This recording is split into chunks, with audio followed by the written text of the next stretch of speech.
결국은 계엄령 때문에 오늘까지 대한민국이 유지된 것입니다. 이승만 대통령도 계엄령 때문에 건국을 한 것입니다. 자, 황준선 장군님을 모시고 계엄령에 대해서 한번 말씀을 들어보겠습니다. 이승만 대통령이 계엄령을 몇 번이나 했나요? 5번 했어요. 5번요? 5번. 5번? 와, 그래서 건국이 됐네요. 네. 그러면 이승만 대통령이 계엄령을 5번 했는데, 그래서 대한민국이 건국되어서 여러분과 제가 북한에서 안 태어나고 한국에서 산다는 것은 이승만 대통령께 감사해야 되는 것입니다. 아멘. 박정희 대통령은 계엄령을 몇 번 했나요? 4번 했습니다. 4번이요? 자, 이거 보세요. 대한민국은 계엄령 때문에 존재하는 나라입니다. 동의하십니까? 최규하 대통령은 계엄령을 2번 했습니다. 2번 했어요? 그러니까 무슨 다 계엄령으로 인해서 대한민국이 존재했네. 제가 설명을 하겠습니다. 알고 보니까. 그런데 윤석열 대통령은 계엄령을 몇 번 했어요? 45년 만에 네. 처음으로 한 번 한 겁니다.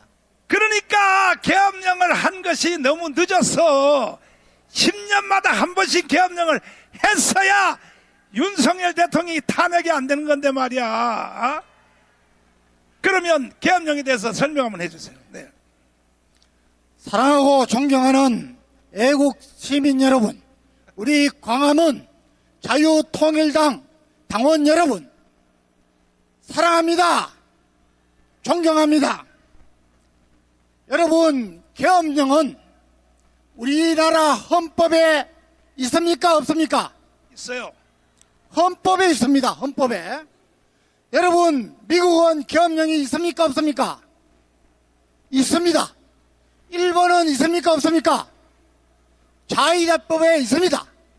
심지어 필리핀까지도 있습니다. 여러분, 이승만 대통령 때 5번 계엄령이 있었습니다.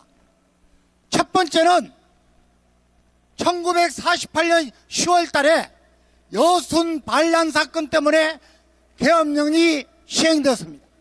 여러분, 계엄령에는 비상계엄, 즉 전국적인 비상계엄과 경비계엄, 국지적인, 지역적인 2개가 있는데, 지금 제가 말씀드리는 것은 전국적인 비상계엄을 말씀드리는 겁니다.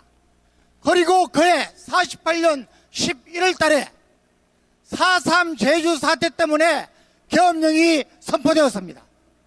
그리고 1950년 북한의 6.25 남심 때문에 계엄령이 선포되었습니다. 여러분, 그리고 그쭉 지나서 여러분 1952년에 부산 정치 파동 때문에 한 번 있었고, 그리고 마지막으로 1960년 4.19 혁명 때문에 계엄령이 시행됐습니다. 여러분, 다시 한번 되돌아보십시오. 이때 마음에 계엄령이 시행되지 않고 전국이 혼란에 빠졌으면 우리가 북한에게 나라를 줬겠습니까? 안 줬겠습니까? 계엄령 때문에 나라가 위기를 극복한 것입니다. 여러분, 인정하십니까? 여러분, 박정희 대통령 시절에 계엄이 딱 4번 있었습니다. 이 비상계엄은 여러분, 박정희 대통령 때 처음에 여러분 잠깐만요. 61년 1961년 5.16 혁명 때 계엄령이 선포되었습니다. 62년도에 부산 64년도에 6.3 항쟁 때문에 6.3 정치파동 때문에 계엄령이 선포됐습니다. 그리고 72년도에 11.6 사건, 박정희 시해 사건 때문에 계엄령이 선포되었습니다. 그리고 79년도에 여러분 잘 아시는 12.12 때문에 계엄령이 선포되었습니다. 여러분, 이것은 말이죠, 만약에 박정희 대통령 때 이 계엄령을 선포하지 않고 국난이 극복되지 않았으면 오늘날에 우리는 없는 것입니다. 없어. 여러분 72년도부터 72년 계엄령과 79년 10월 유신 계엄령은 여러분 제가 바로 대학교 사관학교 1학년 때부터 대위 때까지의 일입니다. 저는 그 시기를 그대로 지냈습니다. 만약에 그때 여러분 계엄령 때문에 불편했던 사람은 그때 운동권 세력밖에 없습니다. 다른 국민들은 불편함도 없었습니다. 여러분 인정하십니까? 여러분 최규하 대통령 때 여러분 바로 12.12 사건 때문에 여러분 계엄령이 또 선포되었습니다. 그리고 그 이후에 1980년도에 여러분 5.18 때문에 계엄령이 선포되었습니다.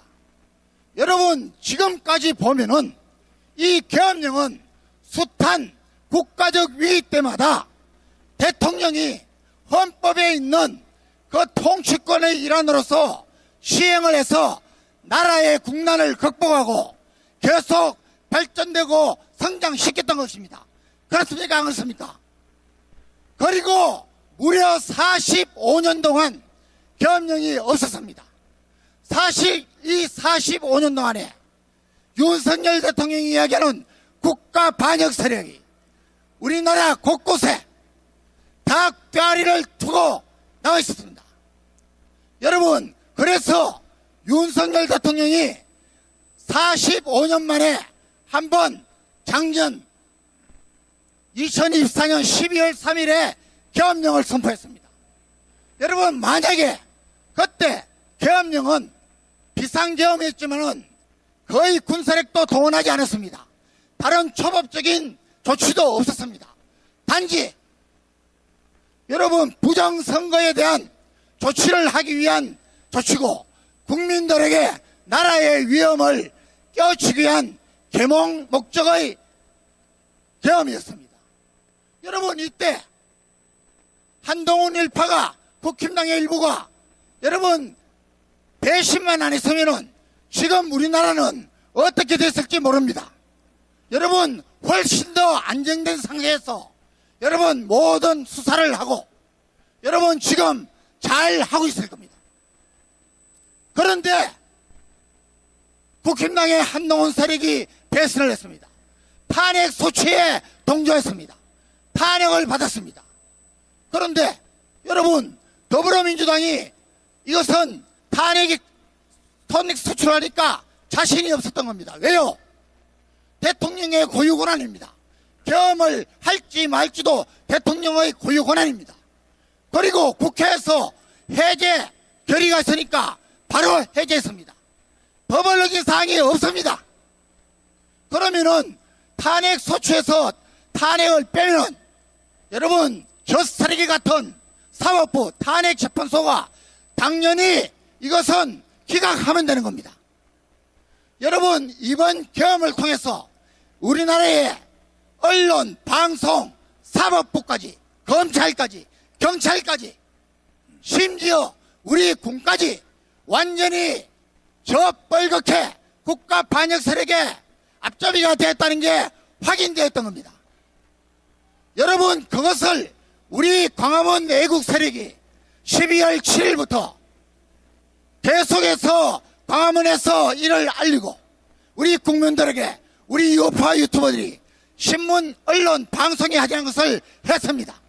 그래서 지금 계엄이 옳았다, 탄핵이 잘못됐다는 인원이 50% 60%를 넘고 있는 것입니다. 여러분 우리는 자랑스럽게 생각해야 됩니다. 여러분 저는 모윤숙 시인의 국군은 죽어서 말한다 여러분 잘 알고 계시죠? 1950년에 모윤숙 시인이 저 강원도 산골짜기에서 이렇게 했습니다. 굉장히 깁니다. 앞부분만 이야기하면 외딴 골짜기에서 누워있는 국군을 본다. 아무 말 아무 일도 없이 하늘을 향해 누워있는 국군을 본다. 누런 군복과 번쩍이는 계급장이 당신은 바로 대한민국의 자랑스러운 육군 소위였구나. 당신의 죽음 앞에서 나는 통곡하면서 당신이 무엇을 말하는지 알고 싶어 했다. 대한민국을 위해서 대한민국의 꽃다운 25살 나이에 국군은 죽어서 말한다고 했습니다. 저는 우리 국민들에게 말씀드리고 싶습니다. 우리 군 출신들에게 말씀드리고 싶습니다. 경찰들에게 말씀드리고 싶습니다. 이 젊은 국군 소위는 25살에 죽었습니다. 앞에 뭘 했는지도 모릅니다. 그러나 그는 대한민국을 위해서 아낌없이 목숨을 바침으로써 그는 죽음으로써 우리에게 말한다고 했습니다. 여러분, 저도 나이가 70을 넘었습니다. 여기 계신 분들 전부 70, 80, 90 평생을 살았습니다. 25살 나이에 앞에 아무것도 무엇을 했는지도 알 수 없는 이름 없는 대한민국의 국군 소위가 죽음으로써 국군은 죽음을 통해서 애국한다고 말하고 있는 것입니다. 여러분, 우리가 몇십 년을 살아도 나라를 위해서, 하나님을 위해서 한 일이 없다면은 여러분, 하나님 앞에 섰을 때에 여러분, 나와 여러분들의 자녀, 손주들이 우리를 어떻게 평가하겠습니까? 저는 분명히 말씀드리고 싶습니다. 지금 우리 젊은이들 10대, 20대, 30대들 여러분, 당신들을 위해서 우리가 이 일을 하고 있습니다. 국군은 죽어서 말하는 게 아닙니다. 신앙인은 죽어서 말하는 게 아닙니다. 우리 애국자들은 살아있을 때 뭔가 의미 있는 일을 해야 됩니다. 여러분, 이번 6월 3일 대통령 선거는 선과 악의 싸움입니다. 여러분, 고대 아테네의 철학자 플라톤이 정치를 외면한 국민들이 받는 가장 처절한 결과는 나보다도 더 저질스러운 인간들에 의해서 지배를 당한다는 것입니다. 여러분, 우리는 지금 몇십 년간 말도 할 수 없는 저질스러운 인간들한테 지배를 당하고 있습니다. 이제 깨어나야 됩니다. 성경 시편 106편 3절에도 정의를 지키는 자들과 항상 공의를 행하는 자를 하나님이 축복하신다고 그랬습니다. 여러분, 이제 시간 없습니다. 이제 채 며칠 안 남았습니다. 여러분, 이번 선거에서 이 나라가 살아있다. 내 손주들, 내 자녀들에게, 내 젊은이들에게 아름다운 이 나라를 물려주기 위해서 지금 이 시간에 저와 여러분이 하나님 앞에 기도하면서 일하고 있다는 것을 확실히 보여주면 좋겠습니다. 부탁드리겠습니다. 황중선 장군님의 말씀을 들으니까 계속 내 가슴에 눈물이 났어요. 이때 부르는 노래가 하나 있어요. 뭐냐? 전우가 남긴 한마디. 한번 불러보실래요? 불러보자 이 말이야.